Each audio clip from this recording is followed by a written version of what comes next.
What's going on, everybody? Welcome back to the channel. Thanks for stopping in. This is our 2021 Nissan Titan Pro4X, and we just hit 88,888 miles on this thing. We've had this truck for a little while now, and it has been putting in some work. If you want to check back on our channel, we have a 66,666 mile review and a 77,777 mile review. And like I said, today it is time to give you an update of some opinions, some likes and dislikes, and how the truck has been working now that we have hit 88,888 miles. And actually, I can't believe I missed it. We just recently crossed over 90,000 miles on this sucker, and we still love it. Now, if you're new here, the whole goal of the channel is to document every adventure that we partake in this stage of our life. A lot of it is travel related, some of it is overlanding, adventure type stuff, some of it is just general everyday kind of vlogging stuff, and I hope you guys are interested in it. You can see that this truck is not stock. Again, it's a 2021 Nissan Titan Pro4X 5.6 liter V8, and you can tell probably by looking at it that is not completely stock. There's a couple of things done to it. We have a 3-inch rough country lift. We have some black diamond 18-inch wheels with some Nitto Ridge Grappler tires, some 33 inchers. We have this ARE Ascend roof basket with some lighting stuff done, and an ARE bed cap, topper, camper shell, whatever you want to call it, on the back end. See, we have this really nice dark black window tint, which I love. The white and black combination is truly hard to beat. We also have these nice rough country 2-inch pod lights or ditch lights, which are meant to work in tandem, in combination with the 50-inch single row LED light bar, again from rough country, to illuminate everything that is in front of us. We also have some lighting on the back and to the sides of the basket as well. The whole idea is to make this setup a capable and practical overlanding rig. Gives us a camping space, gives us space to bring the dogs along without getting a bunch of dog hair in the actual cab of the truck. Gives us some additional storage space on top, and again gives us some lighting which will help us traverse some rugged terrain, if you will, as we again go on some of these overlanding adventures that we have planned for this fall. So it's really meant to be sort of a practical, useful rig for us for tackling really any adventure that we might have coming up. But all of that really is neither here nor there, because I just want to give you a quick overview of the truck as far as owning it and putting this many miles on it. Again, it's putting in some work. It's got over 90,000 miles at this point, and there's some things that I love about it and some things that I don't necessarily like about it after this many miles. The wind just blew the camera over and messed up my mic, so I'm gonna have to scream the rest of this video, and I hope you guys can hear me okay. But truly, I'm just gonna cut to the chase and be honest with you. There aren't that many dislikes that I have about this Nissan Titan. My wife and I both like it. It's comfortable, it rides great, it sounds good, and it functions just how we need it. But there are a couple of things in particular that I don't necessarily care for. One is something that I pointed out in previous videos, and I would recommend, if you're interested in things that I don't like about the Nissan Titan, go check out some of those previous videos. It covers a bunch of different things. One thing in particular that I don't like, and it is relatively minor, I'll say it, but people jump down my throat when I mentioned it, and that is the lack of adjustability in the passenger seat. Now, this is a fully loaded Pro4X. It has every single option available for the Nissan Titan of that year, but you cannot raise or lower the passenger seat, which is super annoying.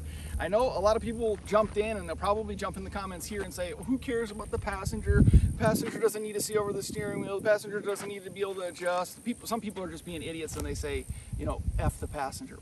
That's just stupid. Clearly, you've never been married or had a significant other, because truly, the comfort of your passenger is paramount, especially if you're putting any sort of mileage on your vehicle on a road trip. It becomes extremely important after 700-800 miles, where your back starts to hurt, your legs start to hurt, you're going a little bit crazy, you're tired, you just want to be able to adjust the seat. Being able to lower it or raise it is important. Not to mention, if you're under 5'5", 5'6", like my wife, sitting in the factory position of the passenger seat, it's hard for her to see over the dash, let alone over the hood, and it just makes her uncomfortable on a road trip. On the other side of that, if you're over 6'2", 6'3", you already are limited in headspace in the Pro4X for whatever reason, and you may want to lower it just to give you a little bit of room between your head and the ceiling. You can't do that as a passenger, and that's quite annoying.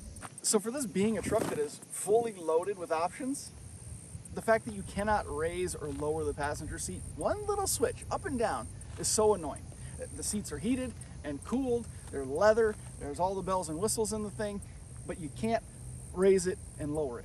And it just baffles me. What the, I mean, of all the ways that you could skimp and save money and cut production costs on this thing, you choose not to put an up and down switch or a seat frame that raises and lowers.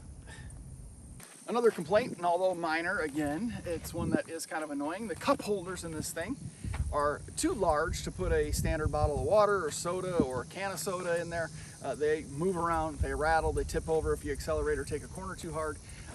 So to think that you're going to be off-roading, which the Pro4X is sort of tailored to, or taking on some rugged terrain and having a drink in there with you, it's going to be hopeless. It's gonna fall out, it's gonna spill, it's gonna rattle as you drive, and that's annoying. Just like any Nissan or Infiniti vehicle, you get some cheap components, some rattly bits. In this case, the column shifter, which I love because it is still holding true to what a truck is supposed to be with the column shifter.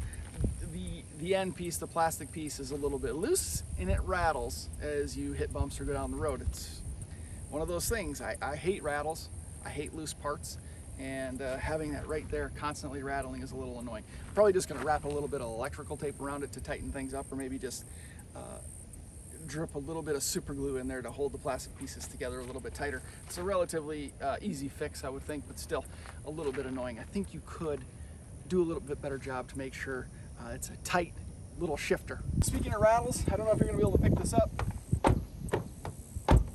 When you shut the doors, the exhaust system rattles and the shroud, the shield underneath the fuel tank rattles. I don't know what it's rattling on. I'm still chasing it, but it's a little bit annoying.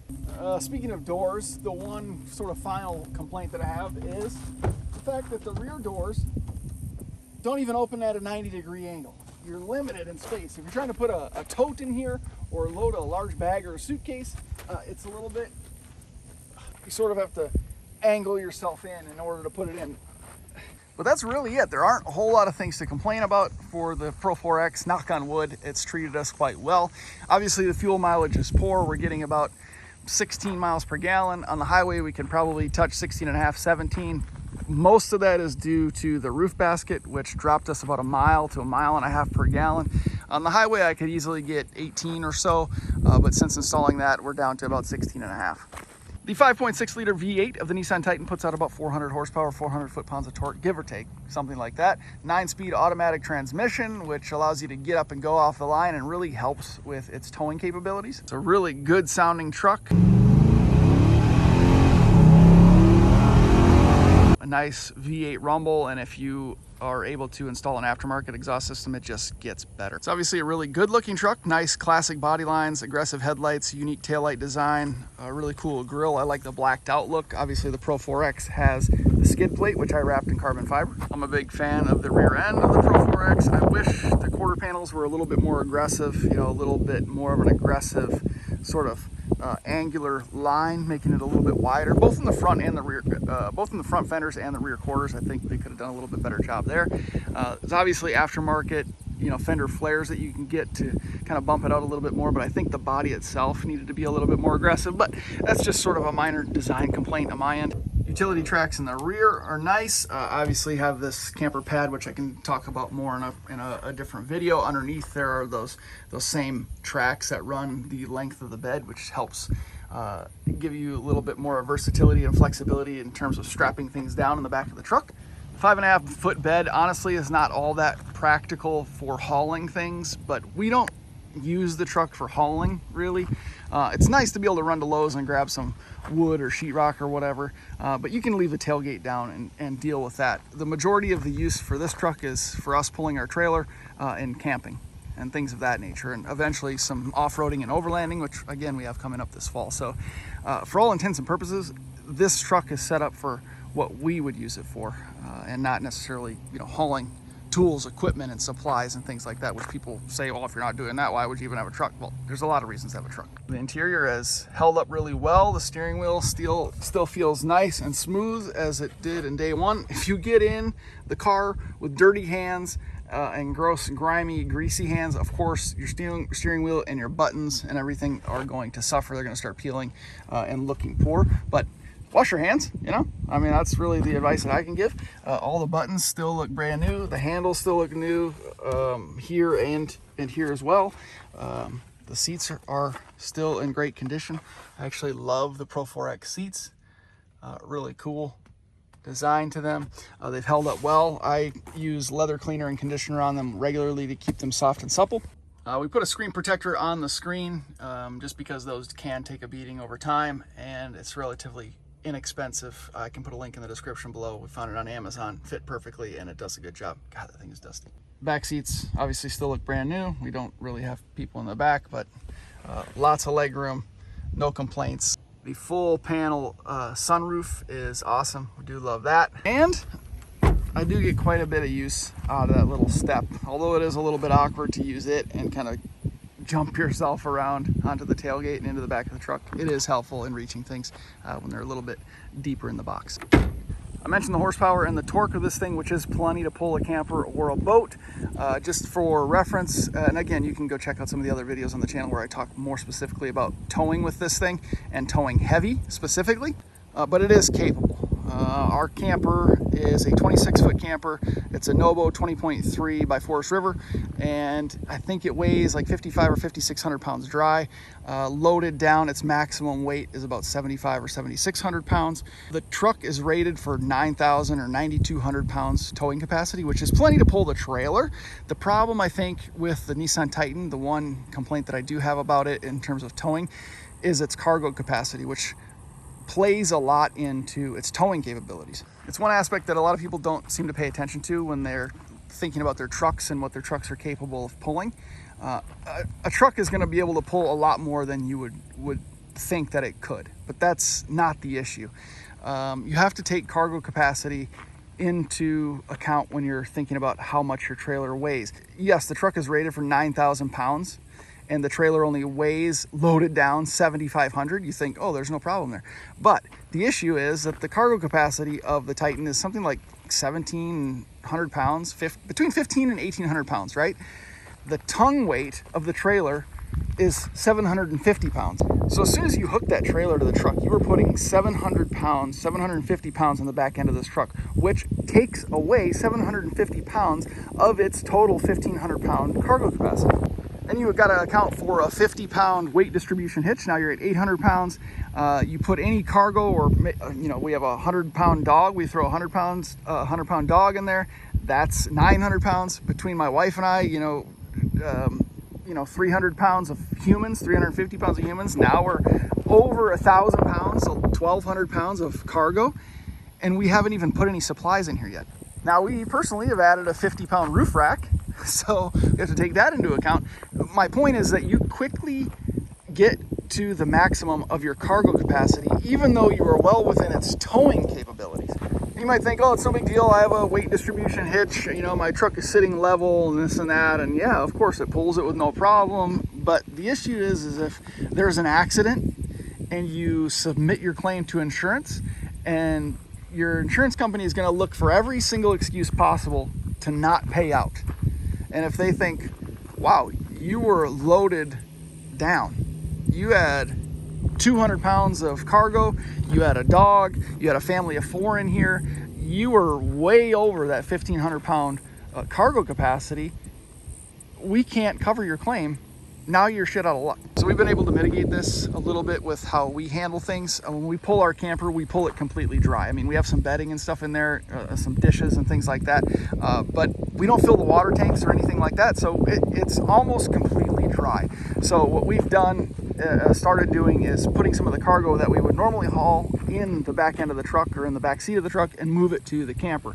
So we're able to free up some of that cargo capacity in the truck itself.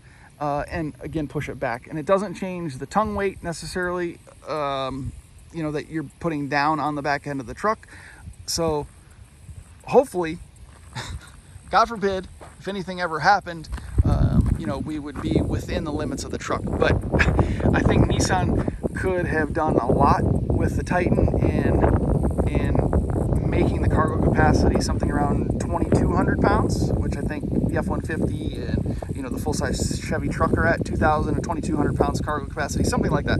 But 1,500 is tough to stay within. So as we come up on 2 years of ownership and we pass 91,000 miles on our Nissan Titan Pro4X, we still love it. as much as we did the day we got it.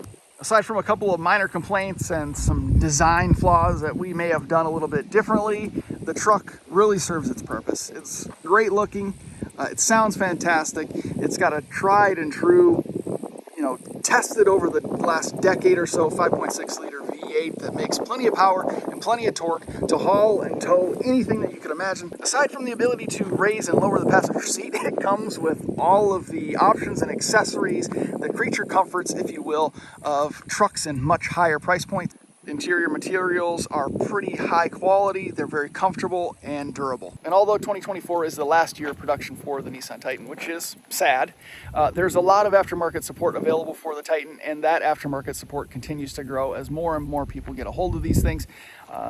So there's going to be a pretty rich future ahead, I think, for the Nissan Titan, this generation in particular. Nissan's inability or lack of effort to promote and market the Nissan Titan, I think, really served its demise. The Nissan Titan is one of, if not the best bang for your buck trucks on the market. It stands true to what a truck actually is. Column shifter, big thirsty V8, lots of horsepower, lots of torque, sounds fantastic, looks good and aggressive, and it serves all of the purposes and accomplishes all the tasks that you would want out of a truck. And it does all that at a fraction of the cost of the big three. It truly is the last real truck on the market, in my opinion, and it's a shame that Nissan did it so dirty, and it's going away after this year. Let us know in the comments below what you think about the Nissan Titan Pro4X. If you have any questions, maybe you're shopping them and you're just curious about some further input, we get to every single comment as quickly as we possibly can. And of course, like I said before, check the other videos on the channel. We have a lot of Nissan Titan related content, and subscribe if you haven't already, because there's more yet to come. Appreciate you guys watching this video. We'll see you in the next adventure.